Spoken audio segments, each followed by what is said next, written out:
આજરોજ ફરિયાદી શ્રી મોહમ્મદ રુસ્તમ જહાન મોહમ્મદ સૈયદ રહેવાસી ગોલ્ડન આવાસ ભેસ્તાન સુરત નાય ભેસ્તાન પોલીસ સ્ટેશન ખાતે આવી ફરિયાદ હકીકત જાહેર કરેલ કે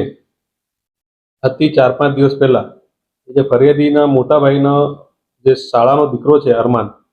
એને સાથે આ કામના આરોપીઓ નાના નાના છોકરાઓ બાબતે ઝઘડો થયેલો એ બાબતની અદાવત રાખી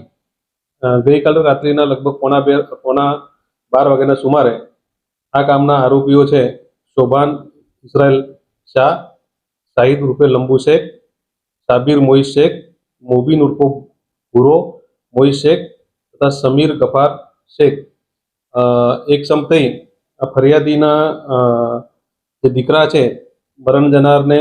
જીવલેણ હુમલો કરી તેનું મોત નિપજાવેલ છે. ઉપરાંત ફરિયાદીના જે અન્ય એક દીકરા છે એને પણ ઈજા પહોંચાડેલ છે. એ બાબતની ફરિયાદ આપતા ભેસ્તાન પોલીસ સ્ટેશનમાં એક મર્ડરનો ગુનો દાખલ કરવામાં આવેલ છે. હાલ આ બાબતે જે ગુનાવાળી જગ્યા છે ત્યાંથી એક છરી પણ રિકવર કરવામાં આવેલી છે અને આ ઝઘડામાં જે આરોપીઓ છે એ પૈકી શોભાન ઇઝરાયલ શાહ તથા સાબિર મોઈસ શેખ એ પણ હોસ્પિટલાઇઝ છે, એમને પણ ઈજા થયેલી છે સામસામે માર્ગે. બાકીના જે 3 આરોપીઓ છે સાબિર, શોભાન તથા સમીર એ લોકોને ભેસ્તાન પોલીસે તુરંત